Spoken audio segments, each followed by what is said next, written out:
Selamat malam, Bapak Ibu, pencinta kitab suci, dan juga seluruh sahabat-sahabat KKS. Malam ini kita berjumpa kembali dalam acara virtual yang diselenggarakan oleh Kerasulan Kitab Suci Paroki Kelapa Gading. Dan malam ini adalah pertemuan bekal yang bertemakan debu dan Raja Wali. Sebuah tema yang menggelitik ya. Apa kira-kira isinya? Dan Bapak Ibu, tentu kita yang sudah sering mengikuti acara KKS, materi yang kita bahas umumnya bersumberkan dari bacaan Injil. Dan khusus malam ini ada nuansa sedikit berbeda. Kita akan belajar dari kitab Mazmur 103. Adapun yang menjadi narasumber kita malam ini adalah Suster Bene. Selamat malam, Suster Bene. Selamat malam semuanya. Terima kasih, Suster, sudah bisa berkenan hadir dalam acara KKS malam ini. Dan ini adalah yang ketiga kalinya Suster Bene hadir sebagai narasumber dalam acara virtual KKS. Sedikit perkenalan kita, nama lengkap dari suster kita yang memiliki multi talenta ini adalah Suster Bene Xavier MSSR. MSSR singkatan dari Missionari Sanctissimi Redemptoris, yang dalam bahasa Indonesia berarti Suster-suster misi Sang Penebus Maha Kuasa. Baiklah, kita tidak akan berlama-lama. Kita akan mendengarkan pemaparan dari Suster Bene. Namun, terlebih dahulu kita akan mengawali dengan doa pembukaan. Kita akan satukan hati kita, mohon pimpinan Tuhan. Mari Bapak Ibu, kita satukan hati kita. Dalam nama Bapa dan Putra dan Roh Kudus, amin. Tuhan yang Maha Baik, terima kasih untuk hari ini, untuk kesehatan baik, dan waktu kesempatan yang Kau berikan kepada kami, sehingga kami boleh berkumpul dalam pertemuan Zoom ini.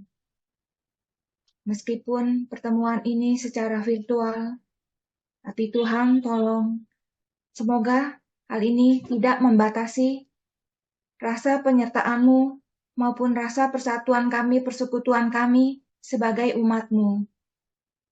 Tuhan, malam ini kami ingin mendengarkan sabda-Mu yang akan dipaparkan oleh Suster Bene. Mohon rahmat-Mu ya Tuhan, penyertaan-Mu, bimbingan Roh-Mu, sehingga Suster Bene beroleh akan hikmat-Mu. Dan terangilah hati dan pikiran kami, sehingga sabda-Mu dapat tertanam dalam hati dan pikiran kami. Ya Tuhan, tolonglah juga agar diskusi sharing kami Kau pimpin, sehingga kami bisa saling membangun dalam iman.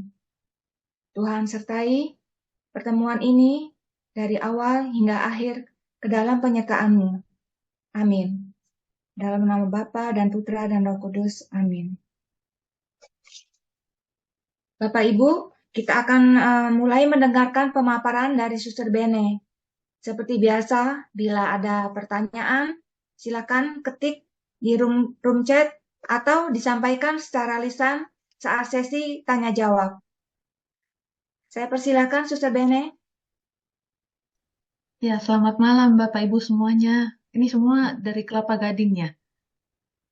Atau ada yang dari luar Kelapa Gading? Tapi yang pasti semua di Jakarta ya, di Indonesia ya. Iya, Jadi selamat malam semuanya. Terima kasih untuk kesempatan ini udah ketiga kalinya ternyata ya, buat iya, saya ya. iya, Suster. Mudah-mudahan nggak bosen ya. Wah, enggak, Mudah-mudahan nggak bosen dirindukan, ya. Suster.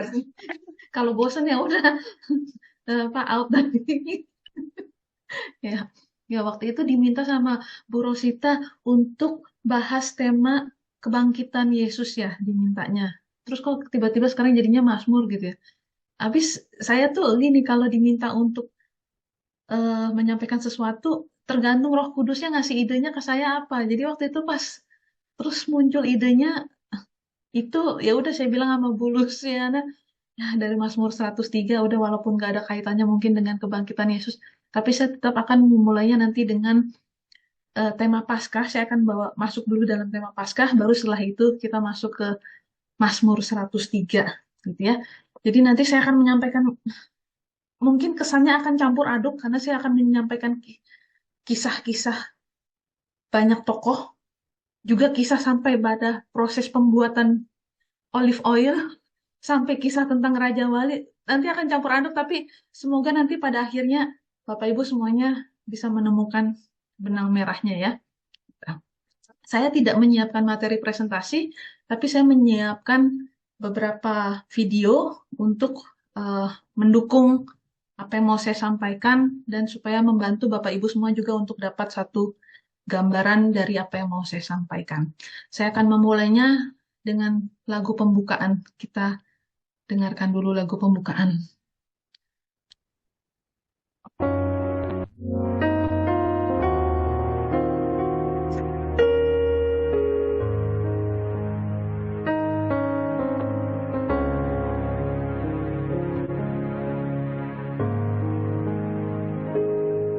Sejauh timur dari barat, Engkau membuang dosaku.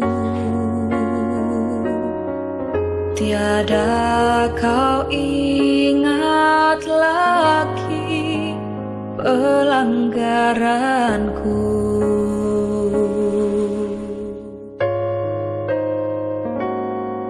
Jauh ke dalam tubir laut, kau melemparkan dosaku.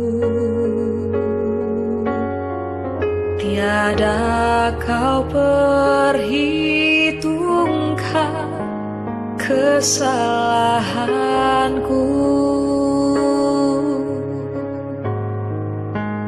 Betapa besar kasih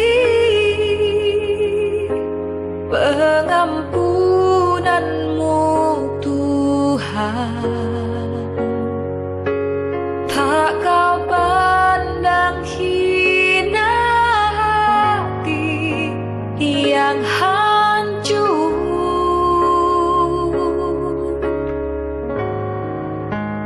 Ku berterima kasih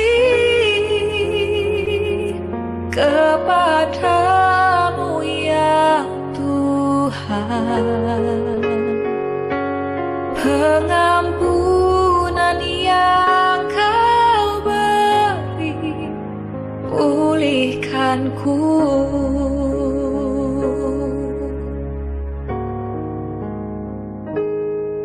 Sejauh timur dari barat, Engkau membuang dosaku.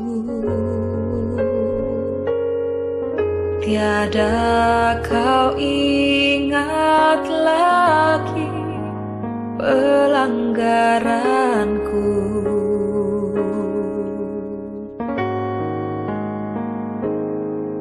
Jauh ke dalam tubir laut, kau melemparkan dosaku.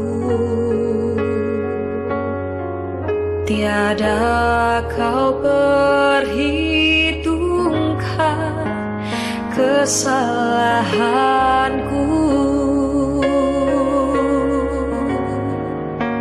Betapa besar kasih pengampunanmu, Tuhan. Tak kau pandang hina hati yang hancur.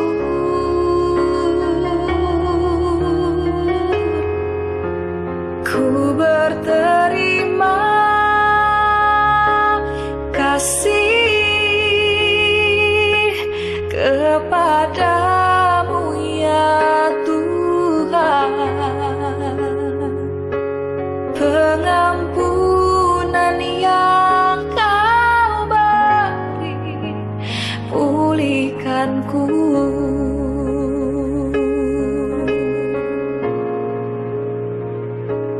Pengampunan yang Kau beri, pulihkanku.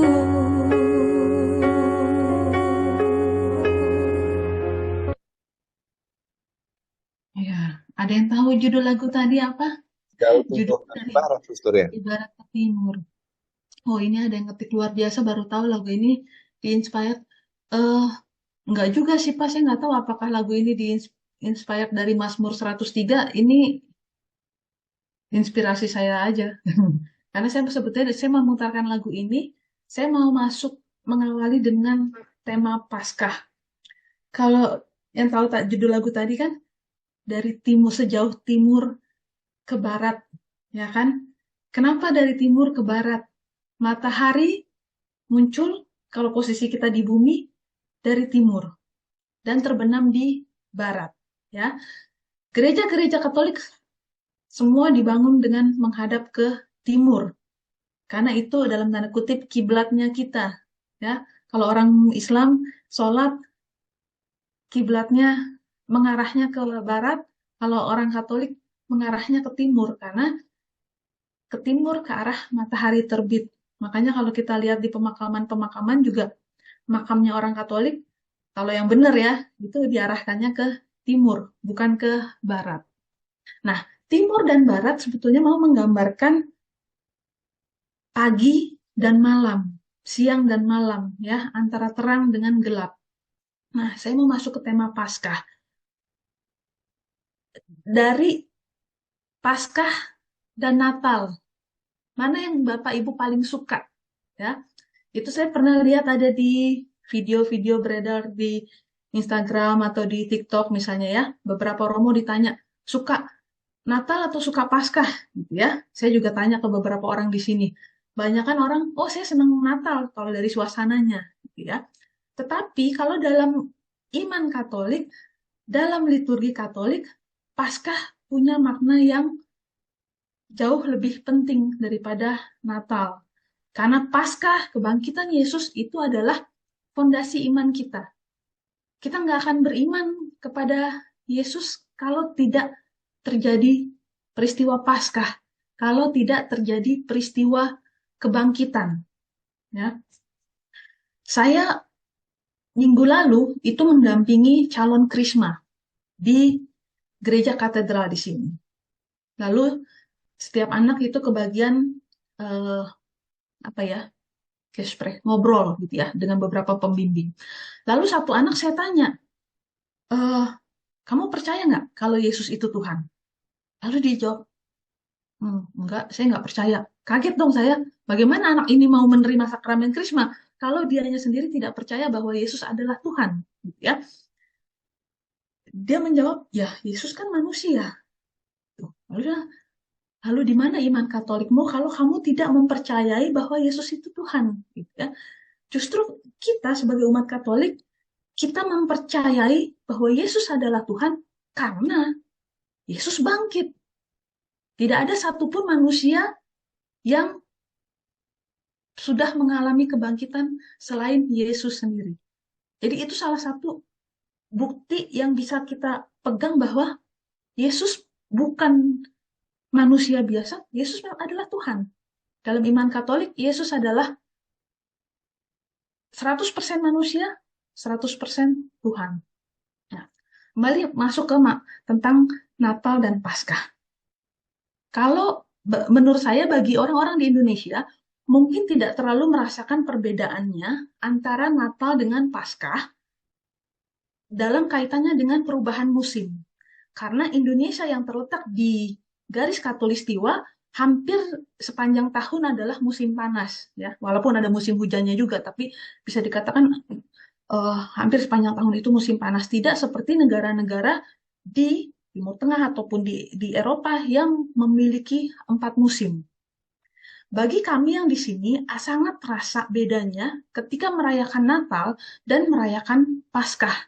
Karena Natal ada pada musim dingin dan Paskah ada pada musim semi. Dan di tempat di mana dulu Yesus dilahirkan di Bethlehem, malam hari itu juga terjadi pada musim dingin. Ya, lihat, Yesus lahir dalam kegelapan malam maksudnya. Ya, malam itu kan suasana yang gelap, tidak ada cahaya matahari, dan Yesus lahir malam hari.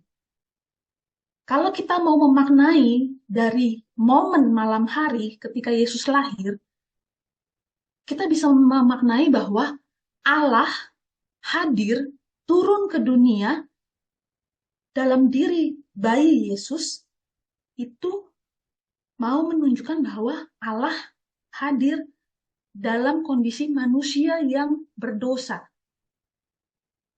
Kalau kita lihat lagi dari peristiwa penciptaan, ya kan, dosa manusia diawali oleh peristiwa Adam dan Hawa, kemudian manusia selanjutnya dari generasi ke generasi itu memiliki dosa asal, ya. Dan Yesus datang ke dunia untuk menebus dosa manusia yang dalam keadaan kegelapan dosa.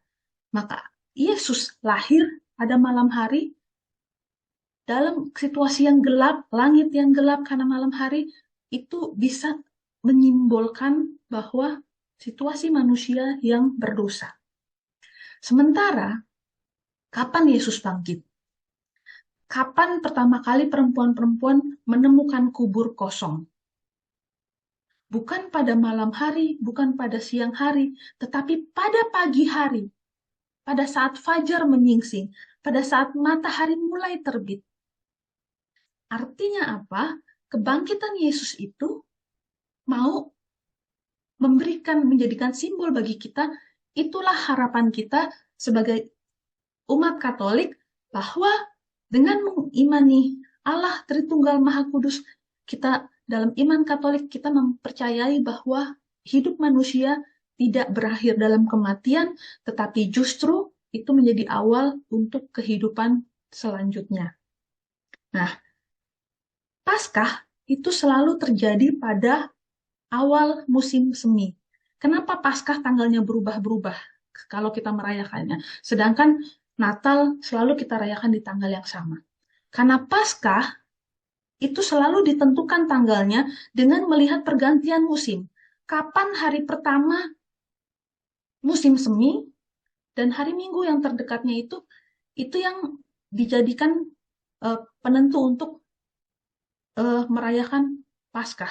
Lalu kemudian kapan Rabu Abunya baru dihitung lagi mundur 40 hari mundur ke belakang gitu ya. Nah, tahun ini yang terjadi di sini ya, misalnya pada saat hari raya Paskah waktu itu adalah hari pertama musim semi. Jadi kelihatan sekali bedanya yang ketika waktu sampai di Sabtu Suci itu udaranya masih dingin, malamnya masih lebih panjang daripada siang. Begitu Minggu Paskah, mataharinya mulai terang, cuacanya mulai lebih hangat, siangnya juga sudah lebih panjang dari sebelumnya. Dan musim semi itu apa? Kalau kita lihat dari perubahan alam, ketika musim semi, itu rumput-rumput mulai tumbuh. Bunga-bunga kecil-kecil mulai tumbuh. Pohon-pohon yang tadinya mati di musim semi juga mulai bersemi kembali. Muncul calon-calon baru daun-daunnya itu. Ya.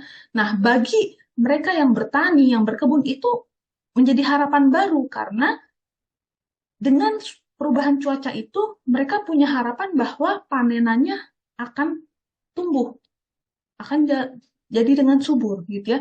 Karena kalau ketika musim dingin semua tertutup salju, banyak tanaman itu mati gitu.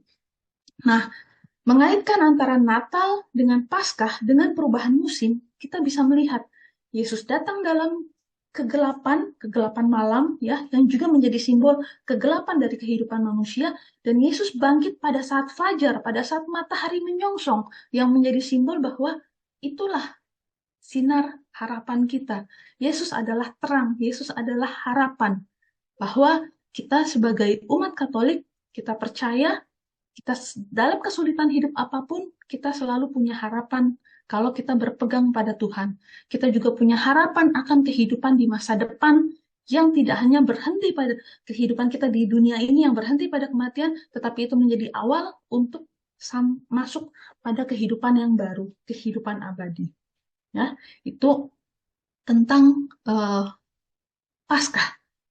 Ya. Nah, lalu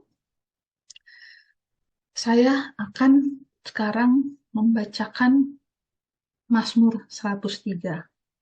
Oke, saya harus sharing. Share screen.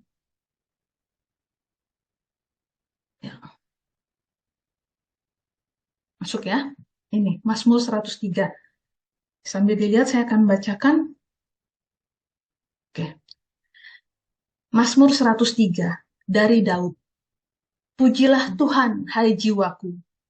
Pujilah namanya yang kudus, hai segenap batinku. Pujilah Tuhan, hai jiwaku, dan janganlah lupakan segala kebaikannya. Dia yang mengampuni segala kesalahanmu, yang menyembuhkan segala penyakitmu. Dia yang menebus hidupmu dari lubang kubur, yang memahkotai engkau dengan kasih setia dan rahmat. Dia memuaskan hasratmu dengan kebaikan, hingga masa mudamu menjadi baru seperti burung Raja Wali. Tuhan menjalankan keadilan dan hukum bagi segala orang yang diperas. Ia telah memperkenalkan jalan-jalannya kepada Musa, perbuatan-perbuatannya kepada orang Israel. Tuhan adalah penyayang dan pengasih, panjang sabar dan berlimpah kasih setia. Tidak selalu ia menuntut, dan tidak untuk selama-lamanya ia mendendam. Tidak dilakukannya kepada kita setimpal dengan dosa kita, dan tidak dibalasnya kepada kita setimpal dengan kesalahan kita. Tetapi setinggi langit di atas bumi, demikian besarnya kasih setianya atas orang-orang yang takut akan Dia. Sejauh timur dari barat, demikian dijauhkannya daripada kita pelanggaran kita. Seperti Bapa sayang kepada anak-anaknya, demikian Tuhan sayang kepada orang-orang yang takut akan Dia. Sebab Dia sendiri tahu apa kita. Sebab Dia sendiri tahu apa kita, Dia ingat bahwa kita ini debu. Ya, lihat di sini di ayat 12, sejauh timur dari barat. Bisa jadi lagu tadi memang terinspirasi dari Mazmur 103. Dan kalau kita ingat lagu yang tadi kita putar di awal tentang bagaimana Allah mengampuni kita. Tuhan tidak memperhitungkan dosa-dosa yang kita lakukan. Lihat, sama seperti di sini di ayat 10, tidak dilakukannya kepada kita setimpal dengan dosa kita, dan tidak dibalasnya kepada kita setimpal dengan kesalahan kita. Dan di sini saya beri warna merah pada kata Daud, Raja Wali, dan debu. Sekarang kita masuk dengan Daud. Ya. Kitab Mazmur ini kan sebetulnya kitabnya bagaimana Daud memuliakan Tuhan. Ya. Bapak Ibu pasti udah banyak dengar ya kisah Daud ya. Kisah-kisah yang menarik dari Daud itu diantaranya ketika Daud masih kecil, yang berbadan kecil, mengalahkan Goliat. Dan ia menang. Bukan dengan senjata, tapi karena dia percaya bahwa kekuatan Tuhan ada bersamanya. Kemudian, yang paling menarik, yang pasti Bapak Ibu udah banyak tahu juga, bagaimana Daud ya melakukan merebut istri dari tentaranya sendiri, Uria, istrinya namanya Batsheba, bagaimana Daud memiliki hasrat terhadap Batsheba dan ingin memiliki Batsheba walaupun dia tahu bahwa Batsheba itu sebetulnya istri dari tentaranya sendiri, Uria, dan dia mengirim Uria untuk berada pada barisan perang paling depan dengan tujuan supaya Uria mati di dalam peperangan dan dia bisa memiliki Batsheba. Jahat ya kalau kita dengar atau kita baca kisah tersebut. Kok bisa-bisanya Daud punya pikiran sejahat itu? Tapi lihat, kalau kita baca lagi di Injil Matius bab 1 tentang silsilah Yesus. Yesus keturunan dari mana? Dari Daud. Keturunan ke-14 dari Daud. Yesus yang seorang penyelamat, yang adalah Tuhan, dilahirkan dari keturunan Daud, yang notabene Daud dalam hidupnya pernah melakukan kekejaman atau kekejian yang sedemikian rupa hanya demi memenuhi nafsunya, hanya demi memenuhi hasratnya untuk bisa memiliki Batsheba. Tapi kemudian, apa yang terjadi? Daud menyesali apa yang telah dilakukannya. Dia bertobat, dia memperbaiki diri, dia kembali memuji Tuhan. Maka kalau di Mazmur 103 tadi ini, kalau kita lihat judulnya, itu adalah judul, tunggu di sini saya nggak tulis, harus lihat di aplikasi. Mazmur 103 itu, sebentar.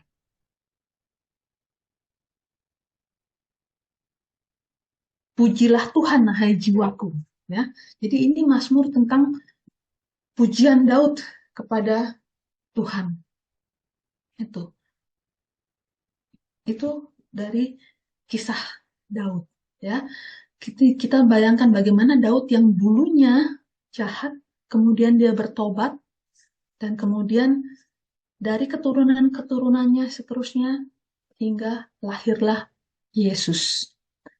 Kita masuk lagi dalam tema yang agak sedikit lain, tapi bagaimana bahwa manusia itu diproses oleh Allah. Kita ambil dari perumpamaan anggur. Ya,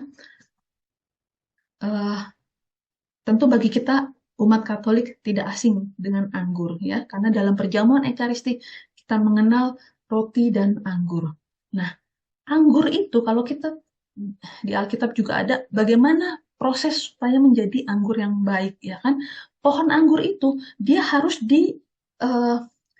dipotong rantingnya supaya bisa bertumbuh lagi. Karena kalau itu tidak dipotong, dia tidak bisa tumbuh. Tapi kalau dia dipotong, dia akan bisa tumbuh. Ya.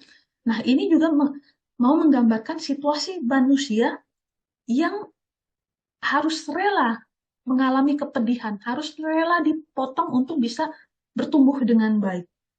Anggur itu juga untuk menghasilkan anggur yang baik, itu proses pemerasannya pun ada cara-cara tertentu yang supaya hasil anggurnya menjadi anggur dengan kualitas baik. Kemudian, mutiara. Kita tahu mutiara itu indah, tetapi untuk mendapatkannya tidak mudah. Makanya kenapa mutiara juga jadi mahal, karena untuk bisa mendapatkan mutiara, orang harus menyelam ke dalam laut untuk bisa ambil dari cangkangnya itu, dan kemudian prosesnya begitu sulit, begitu beresiko, dan begitu panjang untuk bisa mendapatkan mutiara yang indah. Lalu, bukan hanya itu, kita tahu, ingat ya waktu zaman SD, dulu kalau saya di sekolah itu pernah disuruh misalnya belajar nanam toge, belajar bikin tanaman toge dari biji kacang hijau, ya kan, ditaruh di kapas basah, lalu biji kacang hijaunya itu ditaruh, harus disimpan di tempat gelap, ya kan. Kalau dia tidak ditaruh di tempat gelap, maka togenya itu tidak akan bertumbuh, tapi ditaruh di tempat gelap, maka dia akan tumbuh. Sebetulnya dari hal sederhana itu kita bisa memaknai bahwa manusia juga harus melewati masa-masa gelap, masa-masa sulit, masa-masa penuh dengan kesedihan, kesusahan, kesulitan lainnya, untuk bisa menjadi semakin tumbuh dengan baik. Ya. Saya mau putarkan lagi satu video tentang bagaimana proses pembuatan olive oil. Ya, kita kalau di dalam sakramen-sakramen dalam gereja Katolik itu olive oil itu menjadi minyak yang sangat penting ya, karena dipakai untuk krisma, dipakai untuk pengurapan orang sakit, dipakai juga untuk tahbisan imam ya. Jadi jangan dipikir itu minyak goreng dari minyak goreng biasa atau minyak kelapa, itu harus minyak zaitun, harus olive oil. Saya ajak kita nonton videonya bagaimana olive oil itu diproses. Lovely there.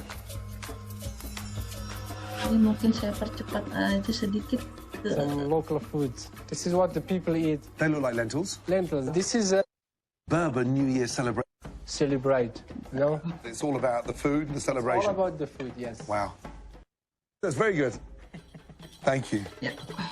This local olive oil tastes amazing, so I'm keen to discover how the Berbers make it. Bonjour. They've been making olive oil in this region since before Roman times, and I'm dying to get my hands on some to use in my New Year feast. And these have just been picked, right? Yes. Okay. Okay, let's try. The first thing I've got to do is crush down the olives using the ancient grinder. But it's bloody hard work. Allah! Hello? What? No, وريني البغلاء. ها البغلاء. The mule. The mule. Yes. There? This one? صح. Okay, this is fine. صح. Hurry up. That's perfect. Okay. Now, come on, you stubborn mule, please. I have to go to the toilet. Just as I think I've mastered the medieval olive press, the mule gets a bout of stage fright. Come on, please. I'm getting beaten by a mule here. Slow it down. Slow it down. It's hard to tell. Okay. After crushing them down, I've now got to bag them up before we press the oil out. Scoop it in. Yeah? What an amazing process. The smell is incredible, right? Smells nice, huh? Isn't it? I mean, talk about fresh pressed. Unfortunately, the mule can't do this.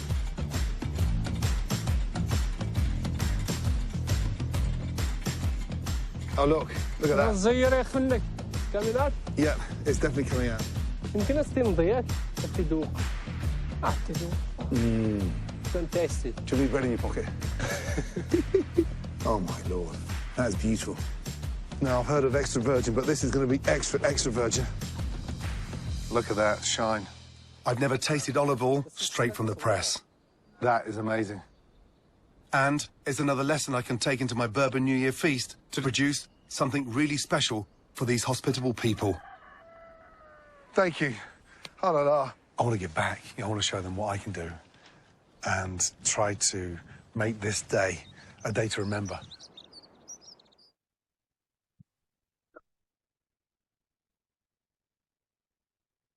Oke, itu tadi tentang pembuatan minyak zaitun. Kita lihat ya bagaimana dari buah zaitunnya itu harus betul-betul dipres dengan mengalami proses pemerasan yang berulang kali untuk bisa mendapatkan minyak yang berkualitas bagus. Ya. Bayangkan kalau kita adalah si buah zaitun itu yang harus dipres terus-menerus sampai hancur sehancur-hancurnya. Tapi kalau itu tidak dipres, maka tidak akan jadi minyak zaitun yang baik. Ya, tapi karena itu dipres, lihat tadi bagaimana itu digilingnya, setelah itu dimasukkan ke dalam satu wadah dan masih harus lagi dipres. Nah, itu baru keluar minyak dengan kualitas yang bagus.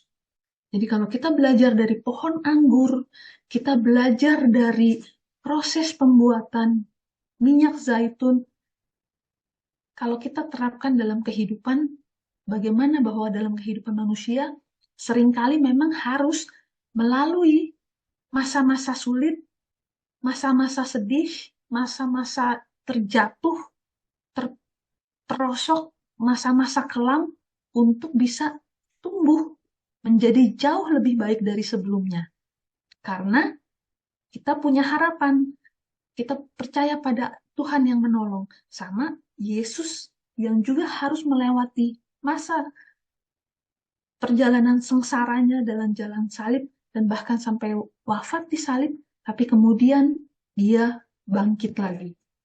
Nah, saya mau ajak Bapak Ibu juga lihat bahwa peristiwa jatuhnya manusia ke dalam dosa, peristiwa manusia mengalami kesulitan, kesedihan, dan lain-lain sebagainya itu sudah terjadi sejak dulu kala hingga sekarang. Kita lihat contoh peristiwa Abraham, ya. Kita tahu bagaimana Abraham menunggu dalam waktu yang sangat lama untuk bisa memiliki anak. Dalam kondisi Abraham dan Sarah yang sudah tidak lagi muda, kalau secara kacamata manusia itu rasanya tidak mungkin untuk bagi Sarah bisa mengandung seorang anak. Nah, pada peristiwa itu Abraham sebetulnya mau bersabar, tapi atas dorongan Sarah yang meminta Abraham untuk mengambil dari asistennya, yaitu Hagar, supaya bisa memiliki anak, dan lalu Abraham menuruti apa kata Sarah, akhirnya kemudian lahir anak dari Hagar, ya, Ismail, dan sedangkan kemudian setelah itu ternyata Sarah bisa hamil, ya, dan dari situ kemudian ada momen di mana Abraham dan Sarah mengalami momen tidak sabar, ingin mengambil keputusan sendiri, dan tidak mengandalkan atau tidak sepenuhnya percaya pada pertolongan Tuhan. Tapi kemudian apa? Dengan kesabaran Abraham, akhirnya Allah juga memenuhi janjinya bahwa akan memberikan keturunan sebanyak bintang di langit, sebanyak pasir di pantai kepada Abraham. Maka kita kenal Abraham sebagai bapa segala bangsa, karena dari keturunan Abraham itu kemudian lahirlah bangsa-bangsa besar seperti sampai sekarang ini. Ya, itu dari peristiwa Abraham. Itu dari peristiwa perjanjian lama. Dari peristiwa perjanjian baru apa? Kita tahu bagaimana kisah perempuan yang kedapatan berzinah, ya, yang sudah hampir mati dirajam oleh orang-orang yang menemukannya. Tetapi apa yang dilakukan oleh Yesus? Yesus mengatakan, barang siapa tidak berdosa, silakan melempar batu duluan. Ya. Dan dari peristiwa itu membuat perempuan ini menyadari akan kesalahannya dan dia bertobat. Itu terjadi pada zaman perjanjian baru. Bukan hanya itu, contoh lainnya, ketika Yesus disalibkan, ia disalibkan bersama dengan dua penjahat di kanan dan kirinya. Kita tahu pada masa itu, hukuman salib adalah hukuman paling kejam. Orang sampai disalib itu kalau dianggap sudah memang melakukan kejahatan yang luar biasa. Artinya kedua orang yang juga disalibkan bersama Yesus, mereka adalah penjahat kelas kakap gitu ya. Tapi apa yang dikatakan, apa yang diteriakan oleh mereka yang disalibkan di samping Yesus? Tuhan, kalau engkau masuk ke surga, ingat aku. Gitu kan? Lalu jawaban Yesus, hari ini juga engkau akan bersama aku di surga. Jadi kalau kita lihat dari peristiwa itu, penting sekali adanya pertobatan. Mau selama apapun atau sebesar apapun dosa yang kita lakukan, ketika kita sungguh-sungguh sampai pada titik pertobatan, maka Tuhan tidak lagi memandang masa lalu yang sudah terjadi, segala dosa yang sudah terjadi, segala kesalahan yang sudah kita buat. Ketika ada satu titik di mana kita betul-betul bertobat dan minta untuk bersatu dengan Tuhan, Tuhan mengabulkan itu. Ya. Jadi kalau dalam peribahasa Indonesia, karena nila setitik rusak susu sebelanga gitu. Nah, kalau ini walaupun dosanya sebelanga, tapi ada pertobatan yang setitik, maka yang sebelanga ini pun, dosa yang sebelanga ini pun akan diputihkan oleh pertobatan yang walaupun setitik ini. Gitu ya. Itu yang bisa kita pelajari dari peristiwa-peristiwa yang dialami oleh orang-orang pada peristiwa Perjanjian Lama, Perjanjian Baru. Nah, kita masuk ke periode kesininya lagi. Kita belajar dari kisah Santo Agustinus. Jangan Agustinus dulu, keduluan. Saya mau bicara tentang Petrus, ya. Bagaimana Petrus punya peranan penting dalam gereja Katolik, ya. Ia menjadi juru kunci, jadi kuncennya gitu. Dan Yesus bilang, kepadamu kuserahkan kunci kerajaan surga. Di atas batu karang ini akan kudirikan gerejaku, jemaatku, gitu ya. Padahal apa yang dilakukan oleh Petrus ketika Yesus ditangkap, ketika para prajurit bertanya pada Petrus, engkau kan juga murid orang itu. Apa yang dilakukan Petrus? Dia menyangkal 3 kali. Dia tidak mengakui bahwa dia mengenal Yesus. Padahal sehari-hari Petrus ada bersama Yesus. Tidak mungkin Petrus tidak mengenal Yesus. Tapi ketika Yesus menderita, dia menyangkal. Dan dia baru menyesalinya ketika ayam jantan berkokok. Karena dia teringat kata-kata Yesus yang mengatakan, sebelum ayam berkokok, engkau menyangkal aku 3 kali. Dan ketika ia mendengar ayam itu berkokok, baru dia teringat bahwa, saya telah melakukannya. Kesalahan yang entah disadari atau tidak disadari, entah yang disengaja atau tidak disengaja, tapi kemudian begitu ada satu momen dia teringat akan apa yang dilakukannya, Petrus sangat-sangat menyesali itu.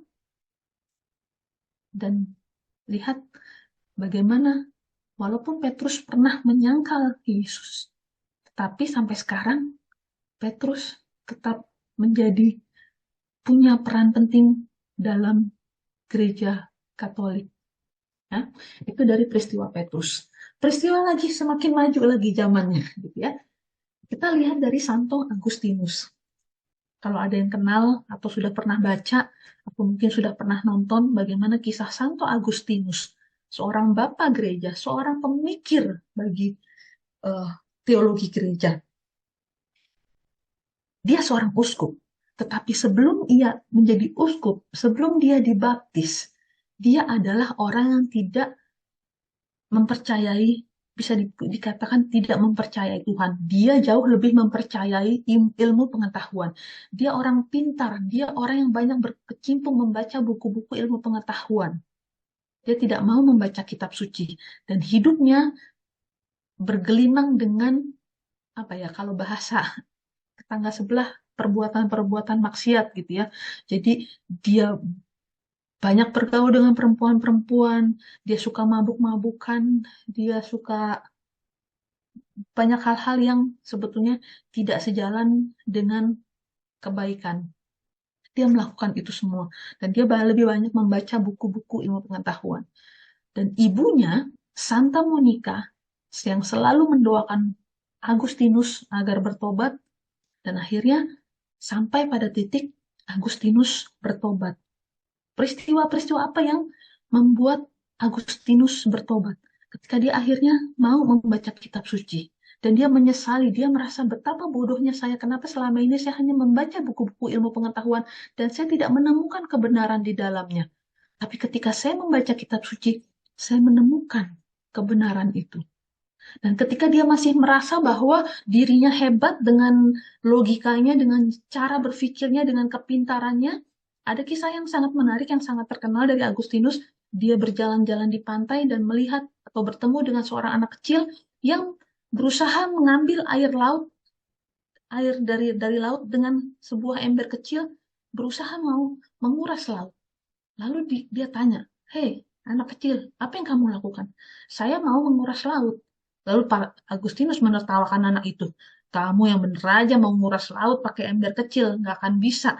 Ya. Tapi apa jawaban anak itu? sama seperti kamu yang berusaha mengerti Tuhan dengan pikiranmu yang kecil. Kamu nggak akan bisa mengerti tentang Tuhan karena Tuhan seperti samudra ini dan pikiranmu hanya seperti ember kecil ini. Peristiwa itu yang kemudian menjadi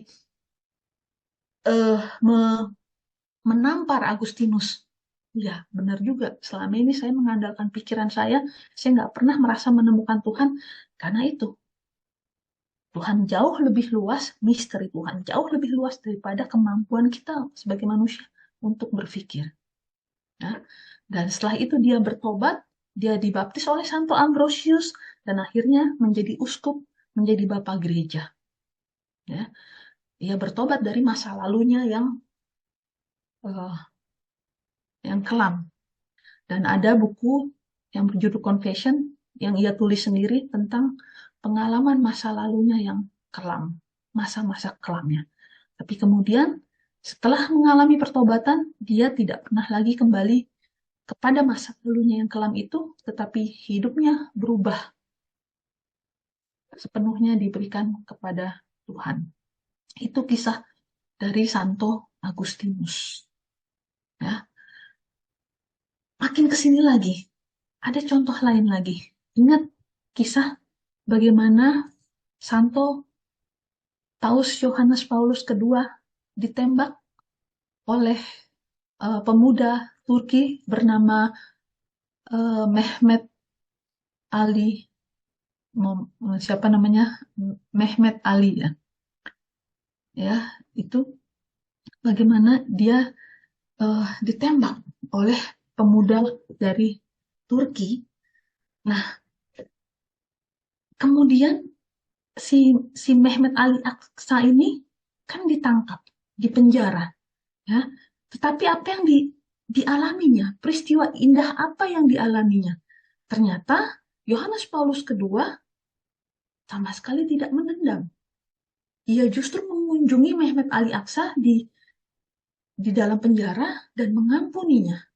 Peristiwa pengampunan ini yang membawa Mehmet Ali Aksa ini juga pada momen dia merasakan kasih sayang. Dia merasa bahwa dia sudah berusaha membunuh Yohanes Paulus II, tetapi justru orang yang dicoba untuk dibunuhnya ini malah mengampuninya.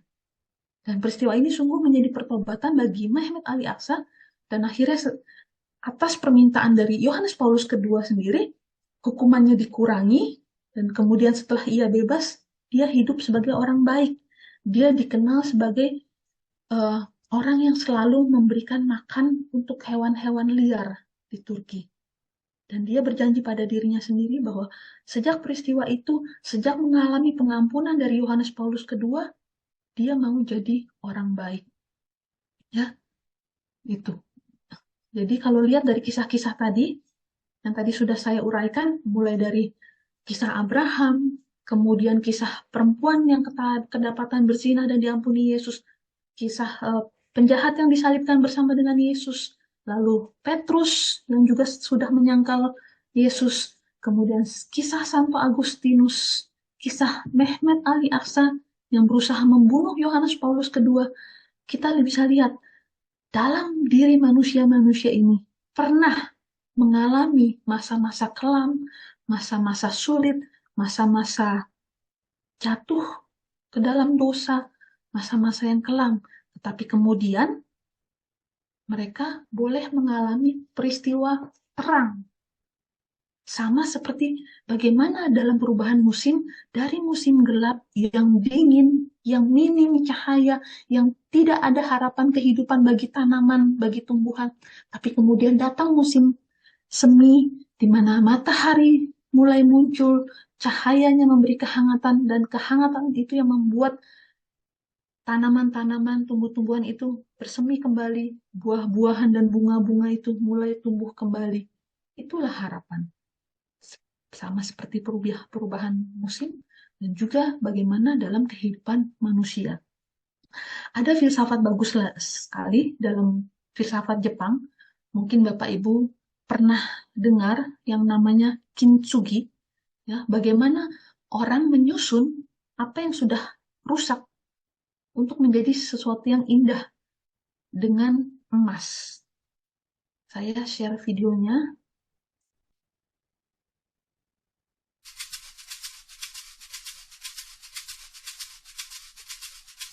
Though we may keep a little quiet about this, especially when young, we tend deep down to be rather hopeful that we will eventually manage to find perfection in a number of areas.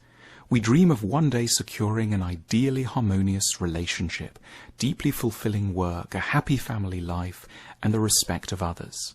But life has a habit of dealing us a range of blows and leaving nothing much of this array of fine dreams save some shattered and worthless fragments. It's at moments of disillusion that we might turn our minds to a concept drawn from Japanese philosophy, and in particular from the Zen Buddhist approach to ceramics. Over the centuries, Zen masters developed an argument that pots, cups and bowls that had become damaged shouldn't simply be neglected or thrown away. They should continue to attract our respect and attention and be repaired with enormous care. This process symbolizing a reconciliation with the flaws and accidents of time, intended to reinforce some underlying themes in Zen. The word given to this tradition of ceramic repair is kintsugi, kin, golden, tsugi, joinery. It means quite literally to join with gold. In Zen aesthetics, the broken pieces of an accidentally smashed pot should be carefully picked up, reassembled, and then glued together with lacquer inflected with the most expensive gold powder. There should be no attempt to disguise the damage. The point is to render the fault lines beautiful and strong. The precious veins of gold are there to emphasize that breaks have a philosophical merit all of their own. The origins of kintsugi are said to date to the Muromachi period, when the shogun of Japan, Ashikaga Yoshimitsu, broke his favorite tea bowl and, distraught, sent it to be repaired in China.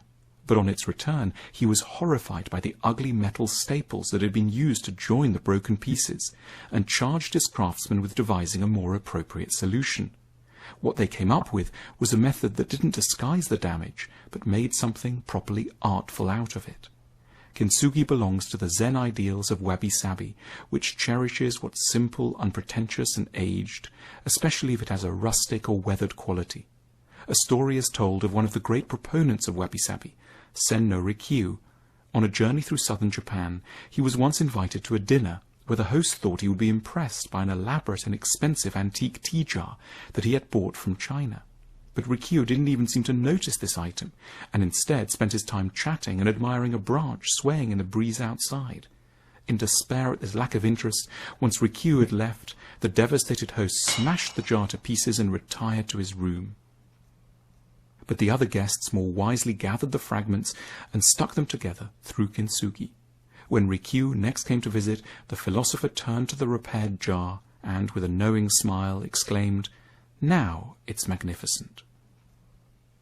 In an age that worships youth, perfection, and the new, the art of kintsugi retains a particular wisdom as applicable to our own lives as it is to pots. The care and love expended on the shattered pieces should also encourage us to respect what is damaged and scarred, vulnerable and imperfect, starting with ourselves and those around us. Oke, kalau kita lihat dari video tadi, kintsugi ya, kita pasti semua punya masa lalu. Atau mungkin sebagian dari kita saat ini sedang berada pada masa-masa yang sangat sulit, yang sangat kelam, yang mungkin kita merasa ini titik terendah dalam hidup kita. Atau masa lalu yang sudah terjadi, kita nggak bisa kembali lagi ke masa lalu, tetapi bagaimana kalau diibaratkan apa yang kita alami sebagai kekelaman, kesedihan, kesulitan, dan lain sebagainya itu sebagai sesuatu yang pecah. Bagaimana kita bisa menyusun yang pecah ini untuk menjadikan sesuatu yang indah. Pilihannya tadi dengan emas. Ya. Kalau tadi kintsugi artinya join with gold, ya. Kita dalam iman Katolik kita bisa melakukannya dengan join with God, not with gold, but with God. Ya, kalau kita menyatukan diri kita dengan Tuhan, kita bisa akan menjadi jauh lebih indah dari kita yang sebelumnya, yang pernah mengalami masa-masa kelam, masa-masa sulit dan lain-lain sebagainya. Ya, dan saya akan yang belum dibahas adalah soal Raja Wali. Ini temanya debu dan Raja Wali ya. Nah, kalau dari kata debu, yang tadi mau saya ungkap adalah, yaitu tadi, masalah situasi-situasi dalam kehidupan manusia, di mana kita mengalami dosa, di mana kita mengalami kesedihan, kesulitan, dan masa-masa kelam. Itulah masa-masa kita, masa berdebunya kita, ya. Tapi kemudian bagaimana kita menjadi raja wali, ya. Kita lihat satu video lagi. Mudah-mudahan nggak bosan ya dengan lihat-lihat video ini. Singkat videonya yang kali ini. Oke, saya harus klik ke.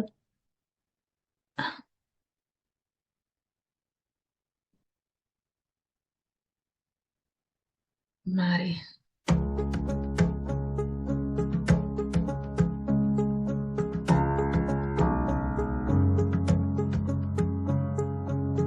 This is the story of an eagle.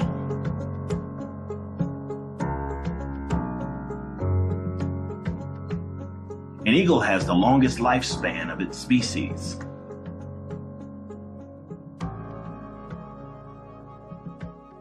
It can live up to 70 years.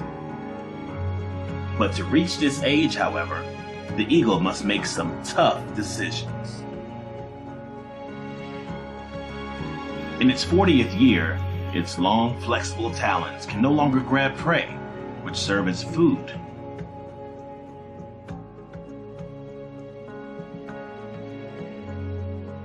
Its long, sharp beak begins to bend.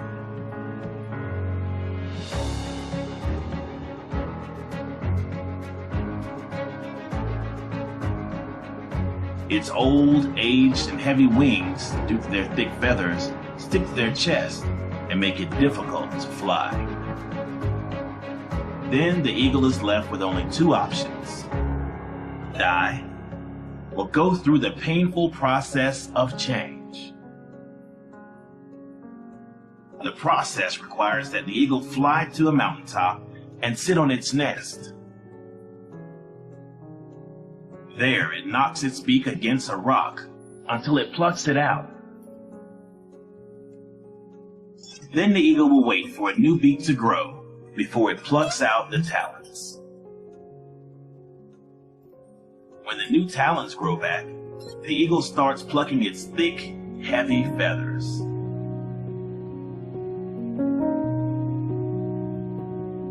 And after this, the eagle takes its famous flight of rebirth and lives for another 30 years. Why is the change needed?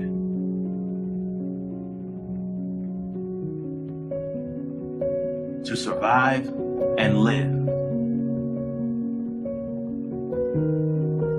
We too have to start the change process.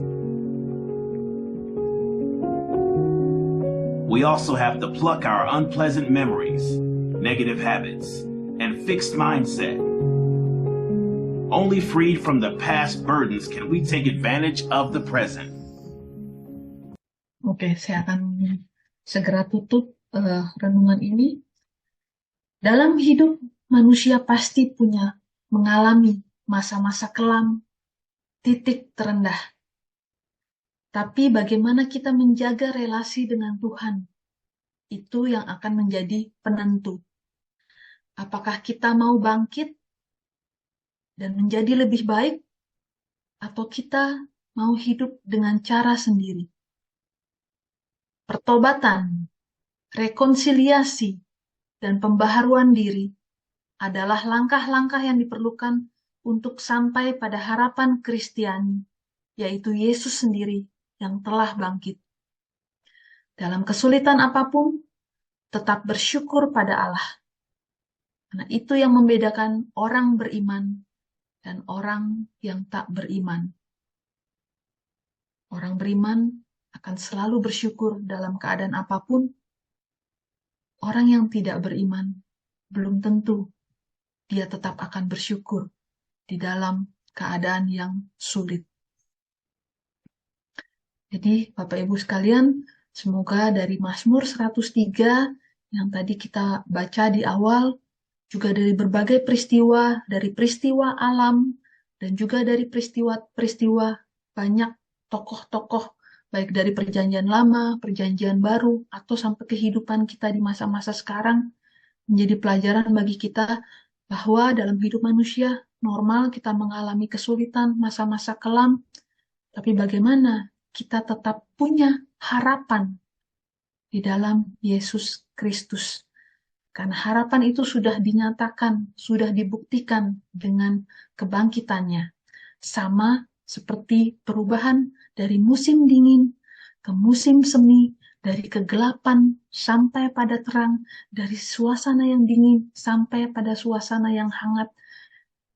Yesus yang lahir untuk menebus manusia-manusia yang berdosa dan memberi harapan baru bahwa hidup di dalam Yesus kita selalu punya harapan. Apa yang sudah hancur bisa menjadi sesuatu yang jauh lebih indah daripada sebelumnya. Terima kasih. Silakan kalau ada yang mau bertanya, mau sharing juga boleh, mungkin punya pengalaman-pengalaman atau sekarang sedang ada dalam situasi-situasi winter, situasi gelap dan dingin. Silahkan. Saya kembalikan ke Bu Luciana sebagai moderator. Terima kasih Suster Bene. Bagus sekali ya pemaparan Suster. Pertama buat saya sebagai orang awam, saya mendapatkan pencerahan mengenai makna Natal dan Paskah. Jadi tadi Natal dirayakan pada musim dingin.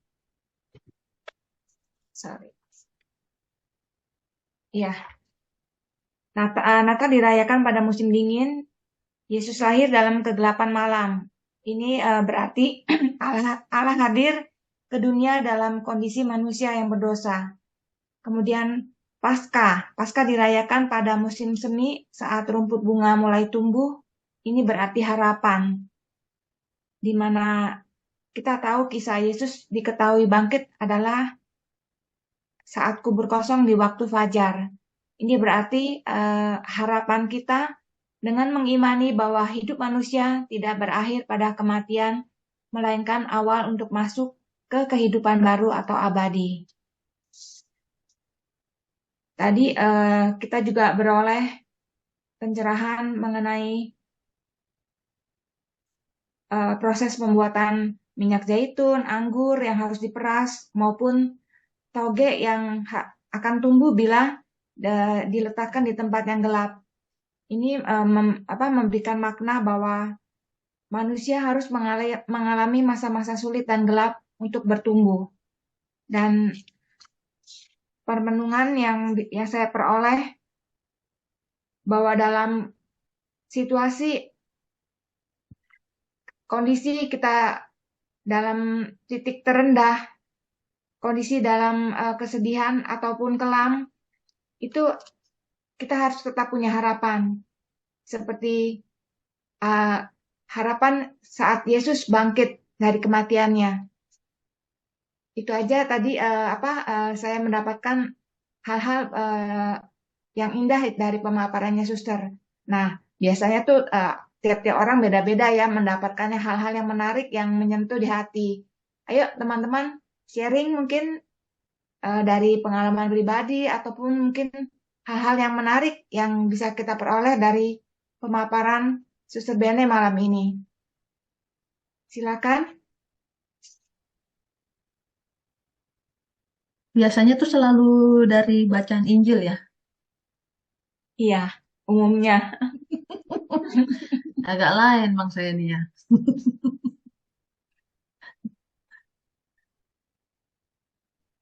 Silakan, ada yang mau tanya nggak? Kalau nggak ada yang nanya, ntar saya yang nanya nih.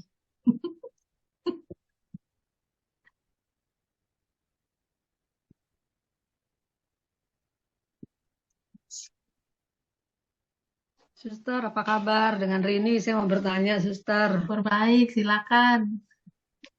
Suster, kalau saya baca 1 Agustinus itu kan mengikuti aliran sesat ya, kalau nggak salah ketika itu manikanisme apa-apa gitu ya namanya ya. Ya.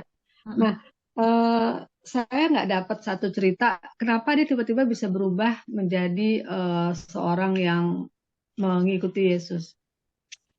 Dia berguru Sa- pada Santo Ambrosius. yang membaptis beliau begitu ya. Iya. Jadi Oh, ibunya si Santa Monica ini kan sudah berulang kali menasihati Agustinus untuk bertobat, ya kan, untuk percaya pada Tuhan. Bacalah kitab suci, kamu tuh bacanya buku ilmu pengetahuan terus gitu. Tapi dia nggak pernah mau gitu kan. Nah, lalu ketika Agustinus itu berusia kira-kira 30-31 tahun itu, tergerak hatinya lah dia akhirnya gitu.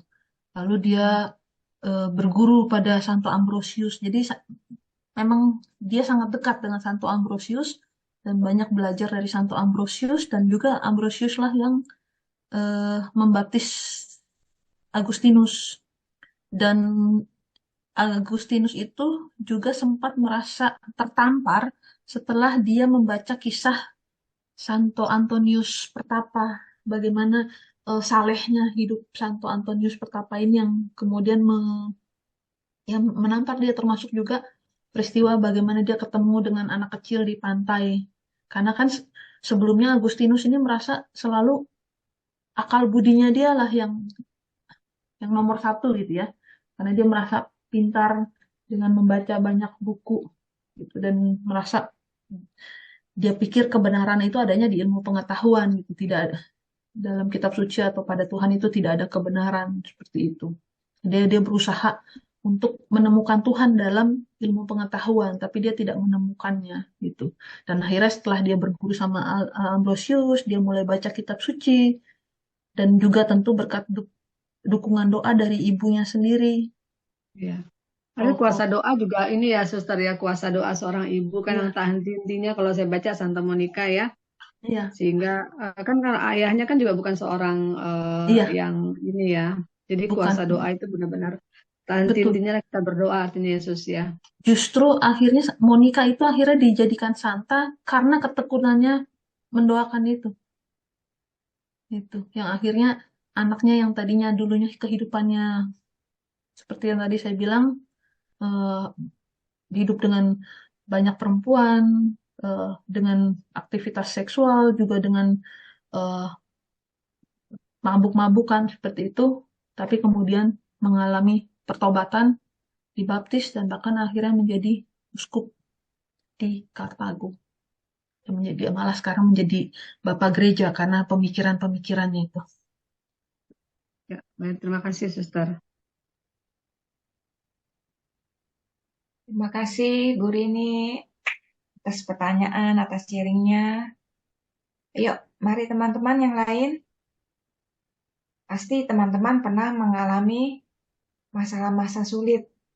Namun sebagai orang beriman, kita tetap berharap kepada Tuhan dan akhirnya bisa melewati masa-masa sulit itu. Mungkin saat kita menjalaninya terasa begitu berat, tapi saat kita sudah melewatinya, begitu kita menengok ke belakang, kita pasti nggak nyangka gitu, kok saya bisa melewatinya ya. Nah, saat itulah mungkin kita langsung terpikir, kalau bukan karena Tuhan, bukan kalau kita karena harapan kita bertumbuh kepada Tuhan, kita tidak akan bisa melewati masa-masa sulit itu. Kondisi keadaan sekarang ini, terutama dalam perekonomian, semakin terpuruk ya. Pasti banyak orang-orang yang juga mengalami kesulitan. Dan bagaimana bisa melewatinya? Nah, mungkin teman-teman ada yang pernah mengalaminya, atau mungkin saat sakit, tetap bisa berharap akhirnya bisa melewati masa-masa sulit itu. Yuk kita bagikan, karena dengan bersharing itu kita mewartakan kasih Tuhan. Bersharing mewartakan itu tidak harus seperti kita penginjil ya yang memberitakan ayat-ayat kitab suci, tidak. Tapi kita menceritakan keajaiban-keajaiban dalam hidup kita, itu juga merupakan suatu pewartaan dalam kehidupan kita. Mari teman-teman, silakan.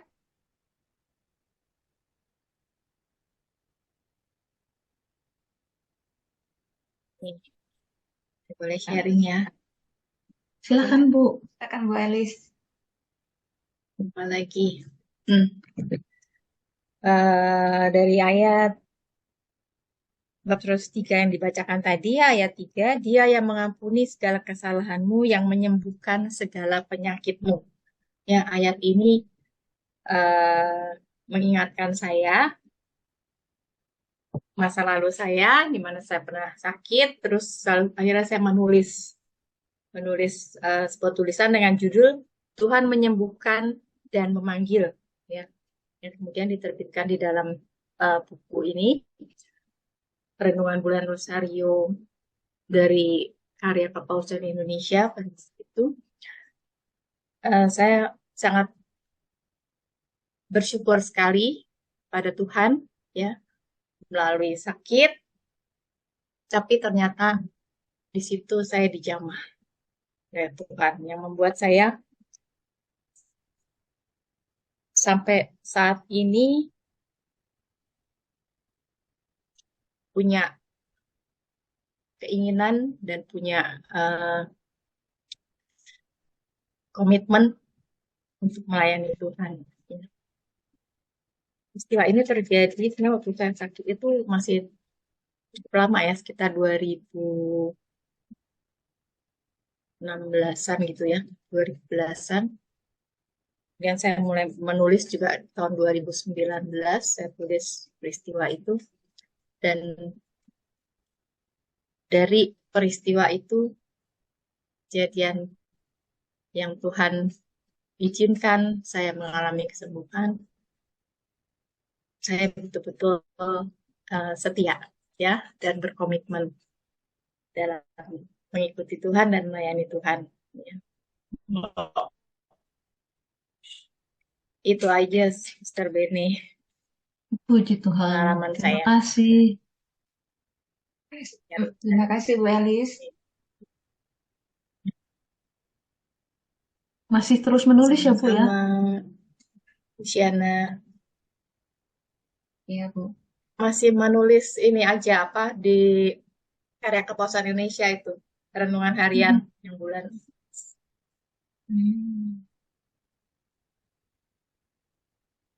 Yes. Oke, terima kasih Bu Elis. Ya, siapa lagi? Bu Carol, sharing dong Bu Carol.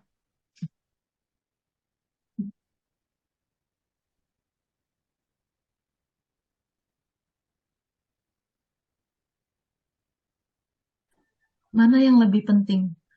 Berdoa ketika kita lagi mengalami kesulitan atau berdoa ketika permohonan kita dikabulkan?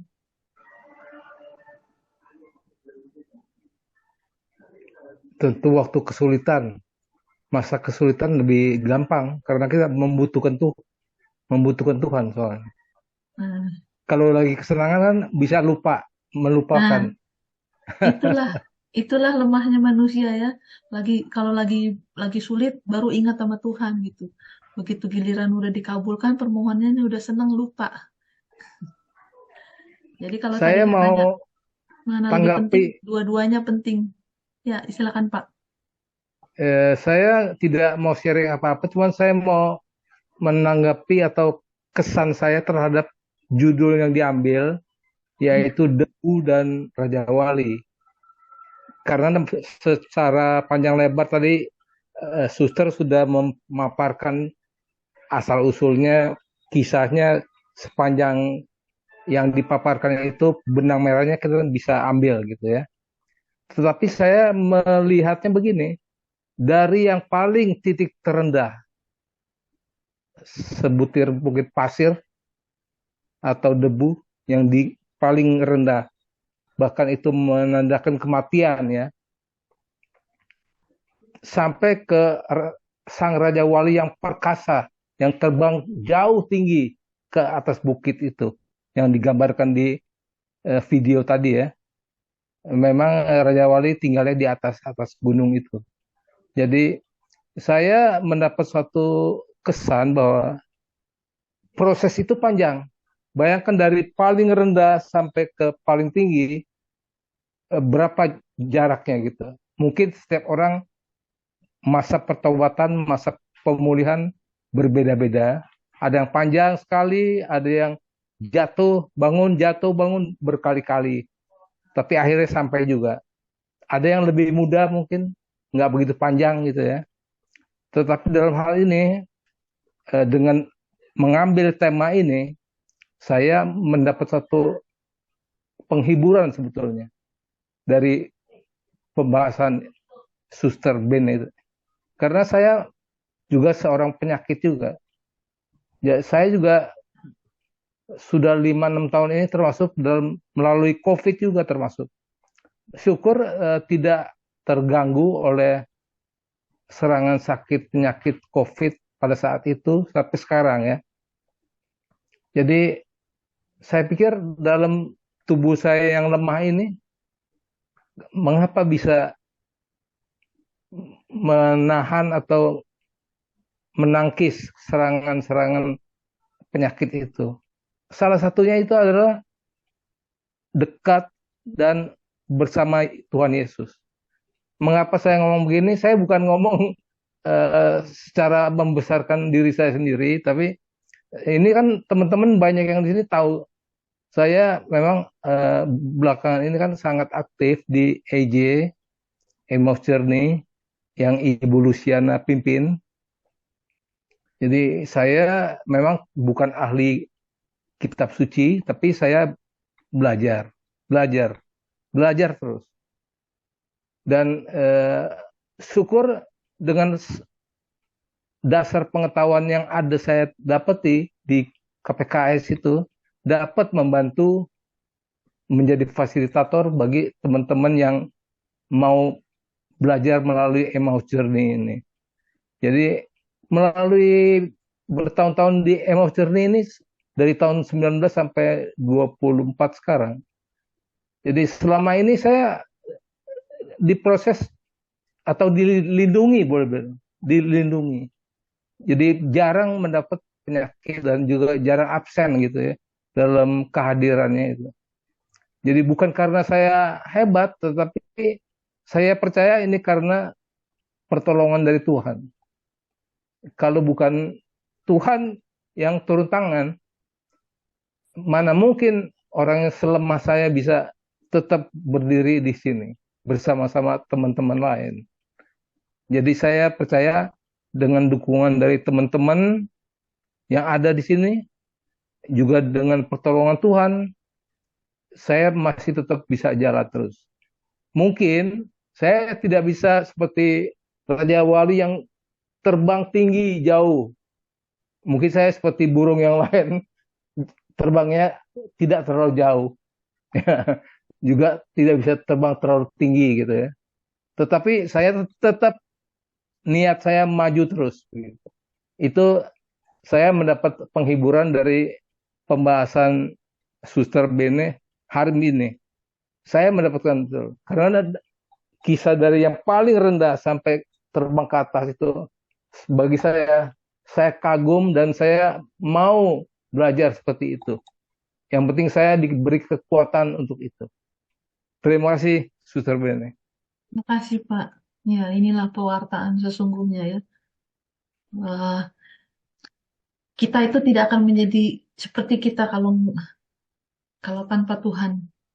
Jadi, kalau misalnya ada orang yang memuji kita, wah, kamu pinter ya, oh, kamu cantik, ganteng ya, oh, kamu ini ya.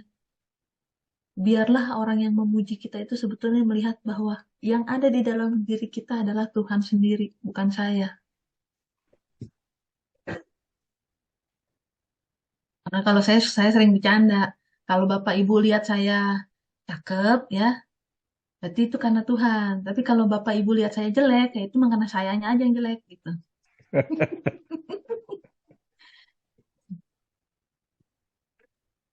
Oke, terima kasih Pak Harun. Ya, sesungguhnya Pak Harun ini memang fasilitator paling senior di Emmaus Journey.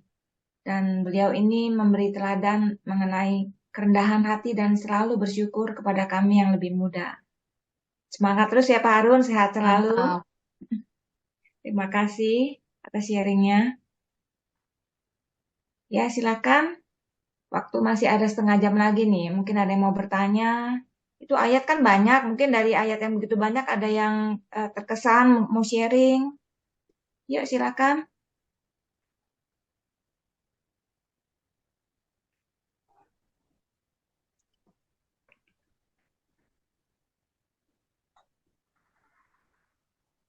Suster Bena Kalau dari sendiri.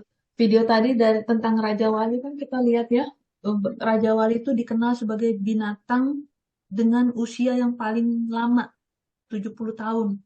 Tetapi dia untuk bisa sampai di usia 70 tahun itu, dia harus mengalami masa penentuan ketika berusia 40 tahun.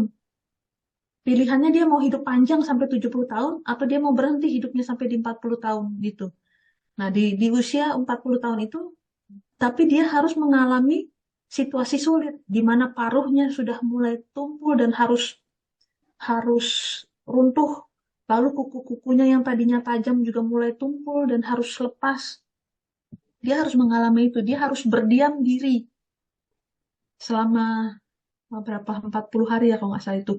Baru dia untuk bisa sampai pada punya paruh yang baru, punya kuku yang baru. Nah, dengan begitu kalau dia berhasil melewati masa itu, maka hidupnya bisa panjang sampai 70 tahun. Tapi kalau pada masa transisi itu dia tidak survive, ya sudah, berakhir hidupnya. Nah, kita bisa belajar dari Raja Wali itu.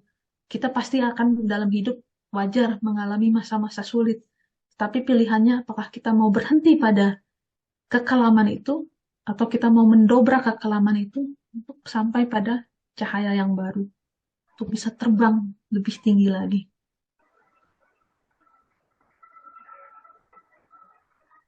Ya, Suster. Saya tuh sering mendengar lagu mengenai Raja Wali ya, lagu-lagu rohani. Dan dengan pencerahan malam ini semakin saya mengerti maknanya kenapa menggunakan Raja Wali. Jadi saya pikir tuh waktu itu hanya berpikir, oh Raja Wali itu bisa terbang tinggi, ya harapannya melambung tinggi, berharap kepada Tuhan. Dia sebagai kuat kan, punya sumber kekuatan. Nah tapi ternyata tadi melihat video tadi ada makna lagi tambahan bahwa sebagai orang Kristen kita harus mengalami hidup baru ya kan, Iya. metanoia. Kemudian kita bisa tumbuh sebagai individu yang lebih baik lagi. Nah, mungkin dari inspirasi ini mungkin dari teman-teman ada yang mau sharing, kita berbagi malam ini.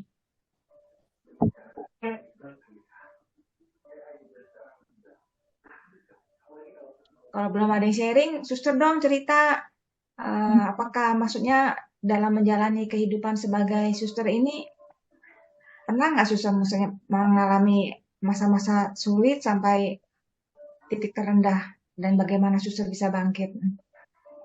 Banyak sekali. Bisa dibilang sebetulnya gini, ya seperti tadi di awal saya bilang, Bu Ros itu ketika pertama kali menghubungi saya minta untuk menyampaikan tema tentang kebangkitan Yesus. Kenaikan Yesus ke surga. Tapi ya saya selalu gini, saya mau tema apa tergantung Roh Kudus bicaranya apa ke saya gitu ya. Dalam merenung gitu, dan ternyata kemudian muncullah inspirasi untuk memberikan renungan Mazmur 103 ini.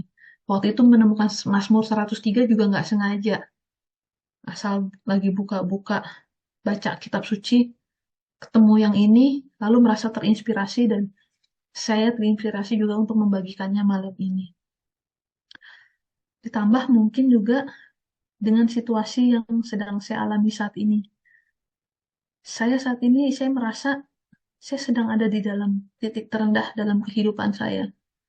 Paling rendah, serendah-rendahnya dari seumur hidup yang pernah saya alami. Bagi saya ini jauh lebih berat daripada ketika saya mengalami kehilangan kedua orang tua, ketika ayah saya meninggal, ketika ibu saya meninggal, ketika kedua kakak saya meninggal. Kali ini rasanya jauh lebih berat. Tapi saya tidak mau kalah dengan peristiwa yang saya alami, karena saya punya kekuatan yang luar biasa. Saya punya Tuhan. Kenapa saya mesti takut menghadapi ini semua? Itu. Jadi ya udah berdoa aja sampai saya pada titik yang saya berdoa, saya tidak tahu lagi mau minta apa. Saking speechlessnya. Misalnya gini, ada satu teman yang sedang juga dalam kesulitan. Suaminya kena cancer dan dia sendiri lagi punya baby baru lahir. Bayangkan bagaimana sulitnya. Dia punya baby dan suaminya mengalami cancer yang sudah stadium tinggi, yang oleh dokter udah dinyatakan harapan hidupnya sangat singkat. Ketika dia berdoa, dia tahu apa yang dia minta. Dia minta supaya suaminya bisa sehat, ya. Atau misalnya Bapak Ibu saat ini sedang mengalami kesulitan, mungkin tahu apa yang diminta ya. Dari kesulitan itu apa yang mau diminta tahu. Saya sampai udah pada titik yang saya mau berdoa mau minta apa aja saya udah nggak tahu.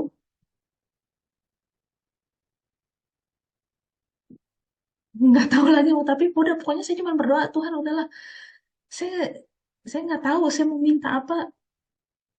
Bahkan gimana yang saya rasakan, yang saya hancurnya saya nggak tahu lagi, udah nggak bisa mengutarakannya lagi. Tapi tahu, saya yakin Tuhan tahu yang paling baik. Udah saya berdoa terus aja. Gitu.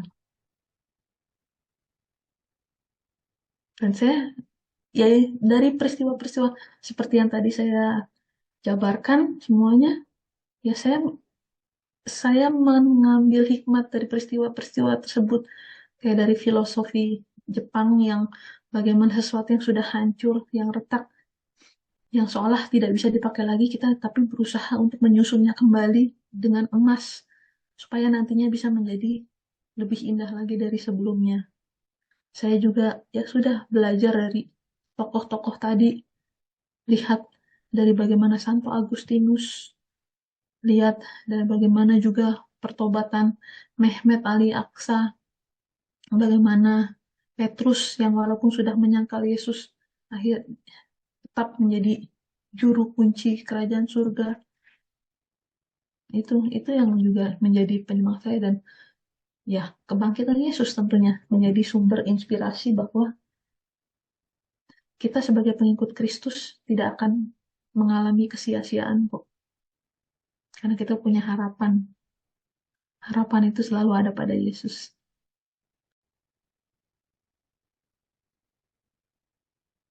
Itu. Terima kasih, Suster, sharingnya. Ayo, Bu Rosita mungkin mau sharing nih. Bu Rosita biasanya banyak pengalamannya. Bagi-bagi dong, Bu. Bu Rosita kalau nggak bagi-bagi pengalaman, bagi-bagi makanan aja lah, Bu. Udah. Suster Hey. di lembah kekelaman ya, sama dong kita. Aduh, sama kan tuh. Ya, saya merasa gini ya, kita sebagai pengikut Yesus memang seperti Raja Wali itu, mesti hidup baru terus, diproses terus ya. Bulunya dirontokin, sampai kita sakit loh, sakit sekali. Saya merasa tambah ikut Yesus tuh, waduh, sampai gimana gitu ya. Sampai banyak hal itu kita diproses. Yang paling saya berkesan nih, Suster nih, lagi saya stres dengan Living Word, dia nongol ke tempat saya, dia bawa satu kampung orang majalah hidup. Ingat gak, Suster? Ya kan? Saya tuh di persimpangan jalan loh saat itu dengan Living Word ini, ya. Mau diapakan?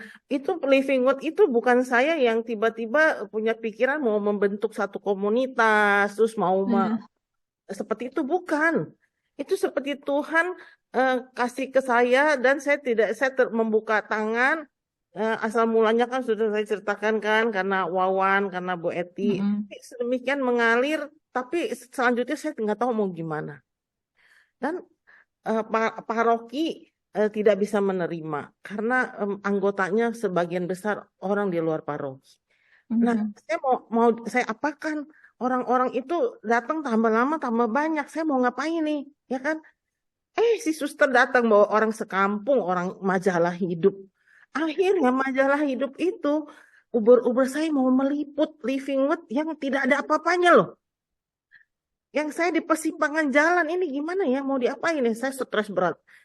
Tapi suster, setelah ditayang di Majalah Hidup, angin tambah kenceng suster. Suster tahu nggak suster? Kita diundang untuk nyanyi nih para difabel, lagi rekoleksi 650 orang DPH se-KJ. Dia tanya saya, ini siapa? Panitianya nanya, Living Word apa? Ngomong apa ya, Living Word apa coba?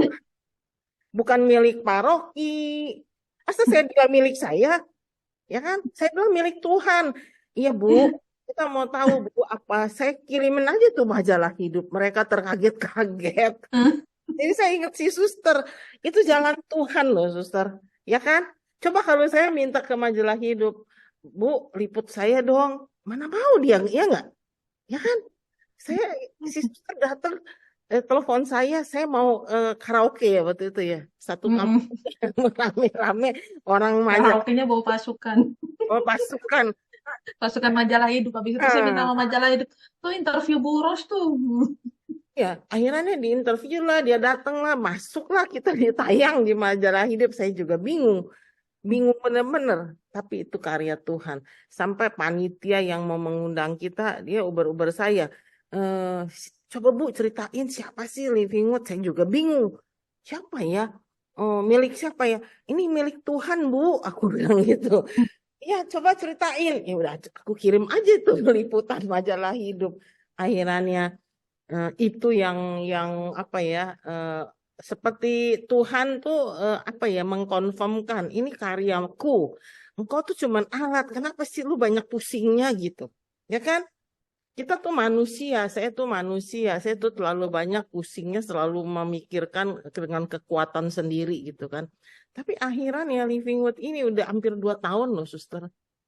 Ya kan, dengan dana mandiri, dengan teman-teman yang terbatas. Salah satunya tuh yang luar biasa, suaminya Luciana nih. Santo Gocap, dia luar biasa. Pokoknya kalau ada misa nggak usah disuruh, dia udah nongol aja. Meliput gitu, itu luar biasa, itu kiriman Tuhan loh. Dan dengan beberapa orang-orang di sini nih yang hadir di sini, Ruby, Sandra, Bu Eti, dan donatur lah, Afong, Amin, siapa lagi ya, Ina, ya kan, kita berjalan hampir 2 tahun, suster. Kenapa saya cerita? Karena suster itu berjasa itu, kita sampai masuk ke Majalah Hidup, ya kan, aneh tapi nyata kan. Tapi kemudian dengan berlanjutnya itu kita bingung lagi nih. Problem 1000, ternyata mereka itu problemnya 1001 macam. Itu para difabel. Ya, kita punya masalah nggak ada apa-apanya dibanding mereka. Kalau saya lagi di lembah kekelaman, saya ingat mereka. Jadi sinar dikit gitu dalam pikiran saya. Kok saya komplain mereka lebih banyak problemnya ya kan? Itu cara Tuhan. Karena saya juga diproses ya sama Tuhan ya. Sampai sejauh ini gitu kan. Saya berjalan aja dalam kegelapan. Saya lihat suram-suram ada sinar gitu kan. Ini kalau ingat Living Word itu saya udah mau dan saya tegak lagi loh. Aduh, kayaknya saya punya tanggung jawab nih terhadap mereka. Ya kan? Walaupun tidak secara langsung. Memang ada Romo yang mengatakan terang-terang, Bu, kalau Ibu sudah tidak sanggup, tutup saja, ya kan? Tapi bukan masalah tutup nggak tutup. Mereka itu nggak perlu. Saya merasa mereka itu tidak datang hadir di tempat kita ini bukan karena mereka membutuhkan materi, bukan, kita nggak bisa memberi banyak. Mereka membutuhkan komunitas, mereka membutuhkan pengakuan dari kita nih orang-orang yang waras, ya kan? Itu doang gitu. Sekarang udah berjalan nih suster, saya laporan nih suster ya. Ya, itu Puji Tuhan. Suster masuk Majalah Hidup. Gitu loh suster, ya kan? Puji Itu Tuhan. bukan gara-gara saya, Bu, itu Roh Kudus, Bu. Ya benar, tapi suster dipakai. Makanya suster kan bilang tadi lagi di lembah kekelaman. Tapi suster tidak sadar sudah membantu kita. Saya juga yang lagi terpuruk dibantu sama suster gitu. Ya kan? Terpuruknya Kami dalam saling membantu. saling membantu. Itulah Roh Kudus bekerja secara luar biasa. Karena di Mazmur 103 ini luar biasa nih. Kita hidup, kalau ajaran Ignatius Loyola ya, kita hidup hanya untuk memuji, menghormati, dan mengabdikan. Itu di latihan rohani itu ada ya. Memuji, menghormati, dan mengabdi Tuhan. Itu kita diciptakan. Ini ada semua nih di Mazmur ini ya. Kita itu sudah ditebus, kita harus memuliakan Tuhan. Ya kan? Makanya Zoom ini walaupun terseok-seok, saya cuma punya pikiran satu. Tuhan mau kita memuji, menghormati, dan mengabdi. Dengan kita tiap Rabu di sini kita mengabdi loh sama Tuhan, ya kan? Walaupun kita ngomongnya nggak profesional nih, kita cerita sharing seperti ini. Kita mengabdi Tuhan loh. Kita tugas kan ya, suster ya di sini ya, menjalankan tugas kan. Kan kita memuji nih dengan pembicara-pembicara seperti tadi suster mau memaparkan tuh, memuji Tuhan bagaimana kuasa Tuhan luar biasa terhadap kita semua. Walaupun kadang kita tidak merasakannya, kita sedang di lembah kekelaman. Tapi percayalah, itu cara Tuhan mau mengangkat kita. Kita dibawa dulu ke lembah kekelaman. Kalau kita tidak pernah merasakan di lembah kekelaman, kita tidak pernah merasakan tangan Tuhan itu luar biasa. Ya nggak Pak Harun? Ya kan? Kita di lembah kekelaman supaya kita merasakan sinar Tuhan. Tangan Tuhan mengangkat kita. Itu kan ya? Itu aja ya, suster. Terima kasih, suster ya.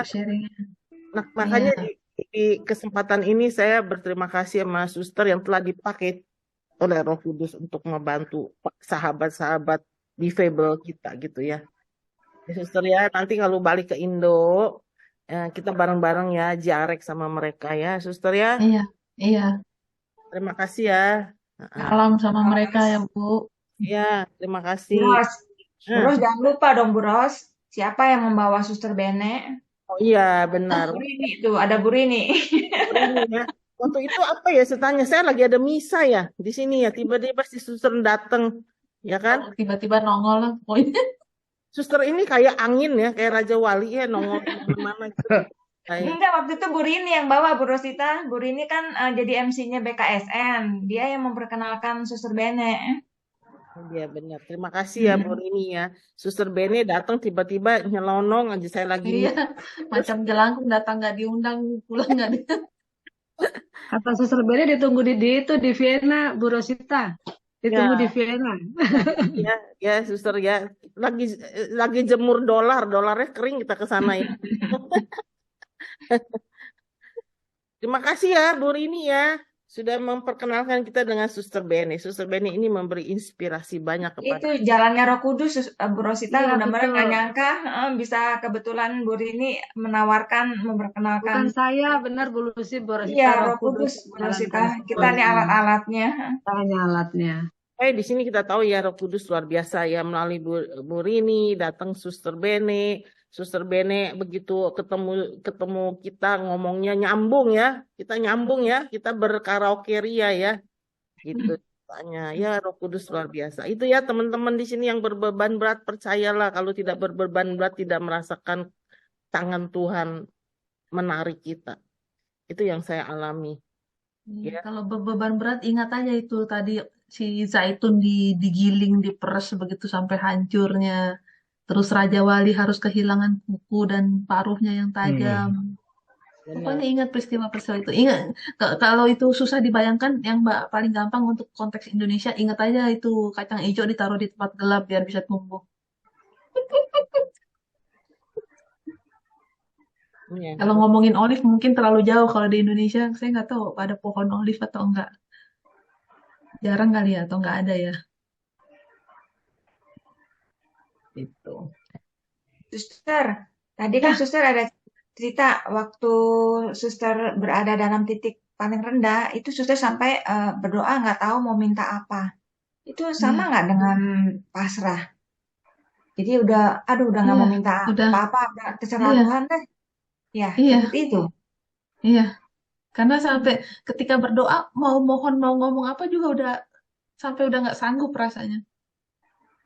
Hmm, oke. Terima kasih, Suster. Tapi saya tetap berdoa walaupun sesedih apapun, sekecewa apapun, saya tetap saya doa aja udah. Oke.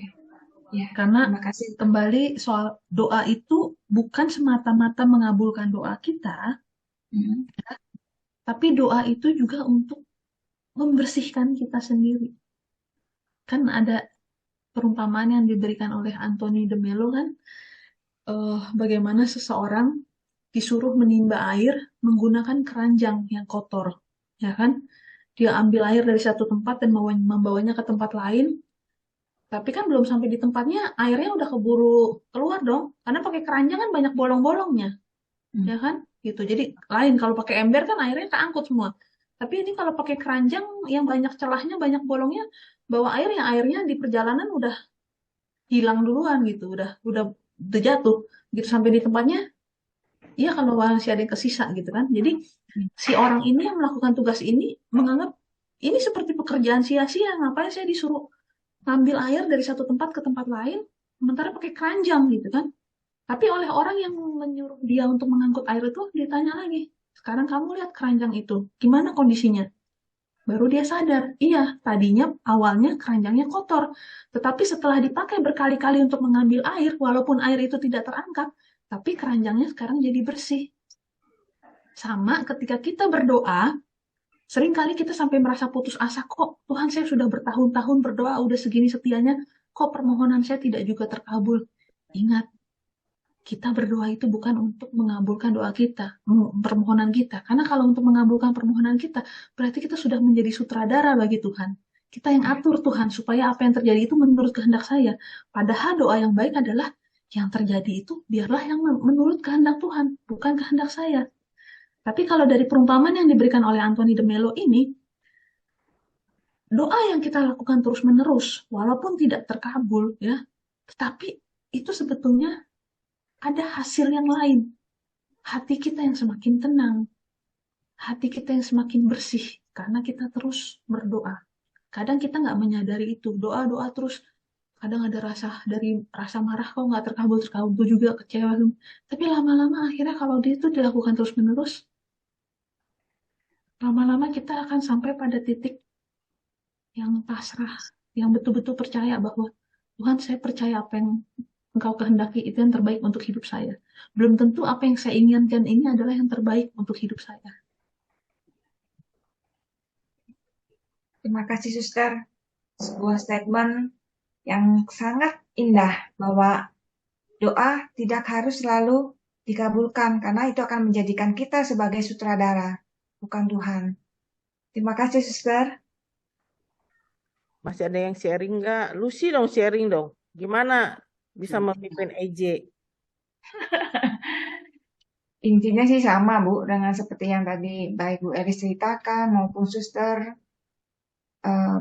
Banyak tantangan, banyak kesulitannya, tapi justru di saat kesulitan-kesulitan itu saya semakin menyadari bahwa nama Tuhan yang dimuliakan. Itu yang memberi kekuatan dan tadi saya sendiri mengucapkan kata-kata bahwa saat menjalaninya itu terasa berat, tapi begitu setelah selesai melaluinya, itu seperti takjub gitu loh, kok saya bisa melewati ya masa-masa seperti itu, dan kok saya bisa sampai dengan titik sampai di sini. Nah itu semua kan karena Tuhan. Jadi sebagai orang beriman, saya sama sih seperti yang dirasakan ataupun di-sharingkan oleh baik Bu Elis maupun tadi Suster Bene maupun Bu Rosita. Itu aja. Teman-teman, ada kesempatan nih masih 5 menit lagi, mungkin ada yang mau ditanyakan atau mau di-sharingkan. Sedikit pertanyaan ke Suster Bene, mancing dikit langsung dapat itu tuh, kita dapat emas tuh. Nah, Bu Eti udah buka tuh, Bu Eti. Ayo silakan Bu Eti. Halo Bu Eti. Ya, mohon izin. Iya, Suster Bene, selamat malam. Suster, Malam. tentang pengabulan doa tadi ya, Suster. Eh, kita itu kan dalam pelayanan juga sering mendoakan orang-orang yang mau meninggal. Pengalaman saya itu ditinggal mati papa saya ketika saya umur 12 tahun. Saya ditinggal mati suami saya yang pertama ketika umurnya dia 48 tahun. Terus kemudian suami kedua meninggal di usia yang 51 tahun. Kemudian anak sambung saya meninggal di usia 38 tahun. Anak kandung saya meninggal di usia 45 tahun. Jadi itu semua membuat saya memang seperti Suster Beni bilang ya, kalau saya berdoa itu kadang-kadang sudah tidak tahu mau ngomong apa ya. Cuman Bapak kami, Salam Maria, Rosario, Koronka itu aja. Tapi bagaimana saya ingin mendapatkan sedikit tips ya mungkin Suster.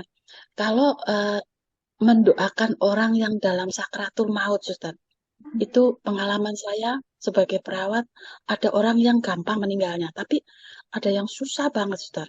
Koma sampai berhari-hari, kadang-kadang ada sampai 10 tahun saya punya merawat pasien seperti itu ya. Mungkin Suster punya tips doa apa yang kita harus panjatkan untuk orang-orang seperti ini ya, Suster?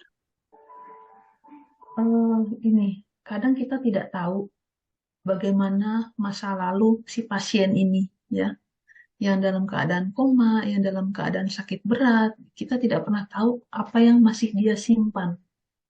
Nah, dalam keadaan seperti itu, baik kalau kita doakan dia supaya Tuhan mengaruniakan ini penyembuhan batin semacam itu.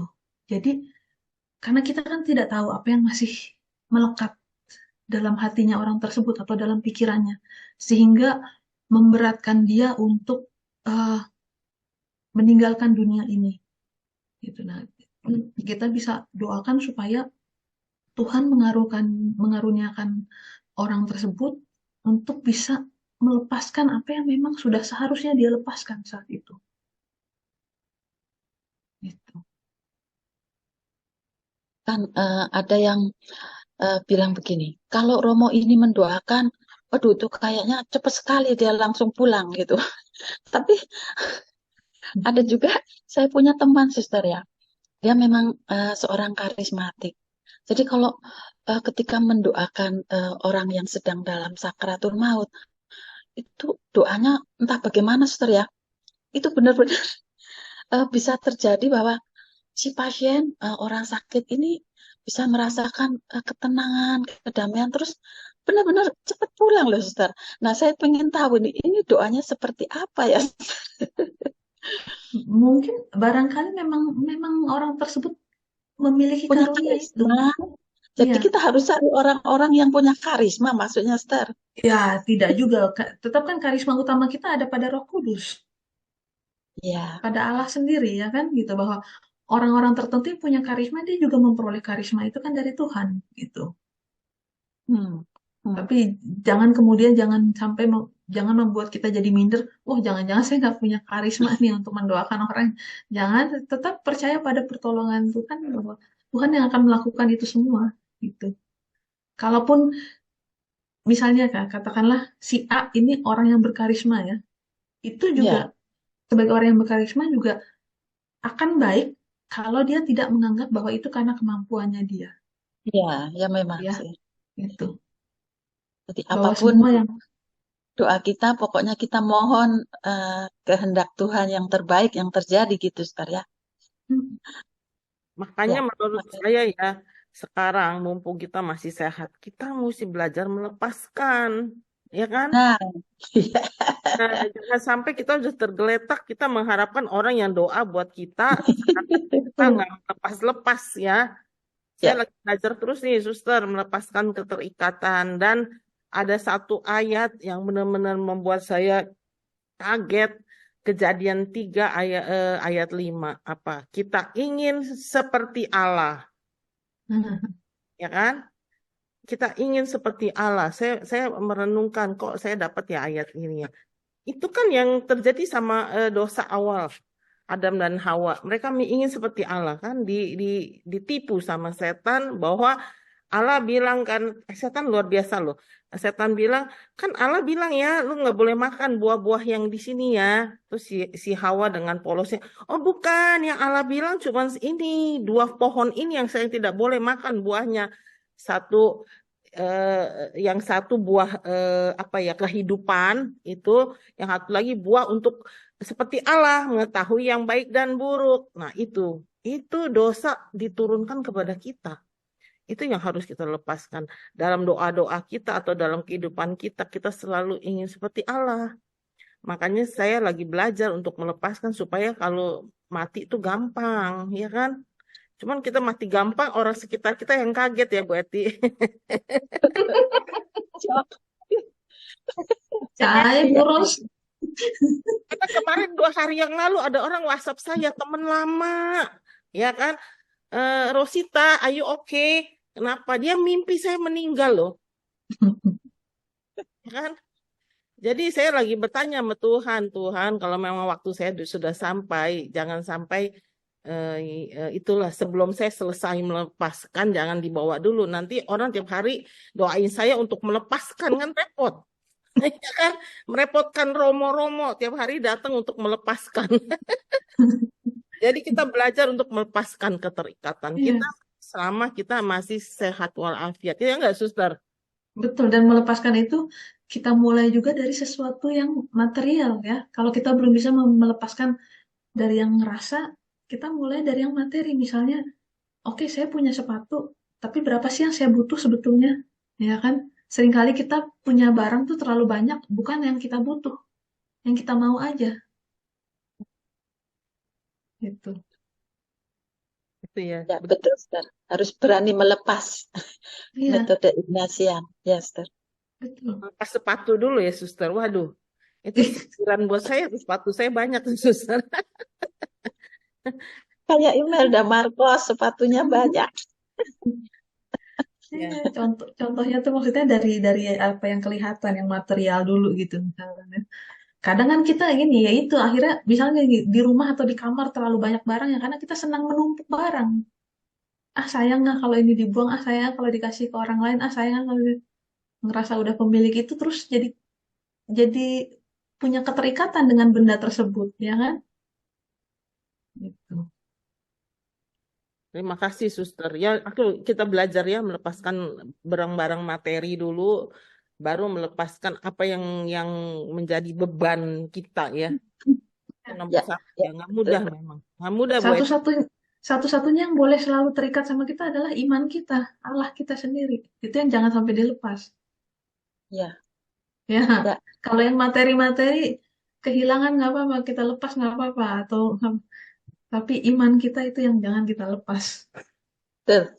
Kalau bisa Makasih. berjuang sampai istilahnya sampai titik darah penghabisan, supaya itu jangan sampai lepas dari saya. Ya. Nggak mudah ya, mari kita bersama-sama belajar ya. Iyalah. Lepaskan Namanya juga kita masih manusia ya Bu. Tapi ya berusaha selalu. Iya. Ya, terima kasih ya, Suster ya. Iya. Sharing-sharingnya ya. Terus kita saling menguatkan. Saya percaya tiap orang tuh ada jalannya, tiap orang ada salibnya yang harus dipikul. Ya kan? Dan setiap orang pasti punya karisma tersendiri. Untuk Ya macam-macam. Ya Buros punya karisma tersendiri bisa mengorganize, membimbing kaum difabel. Contohnya.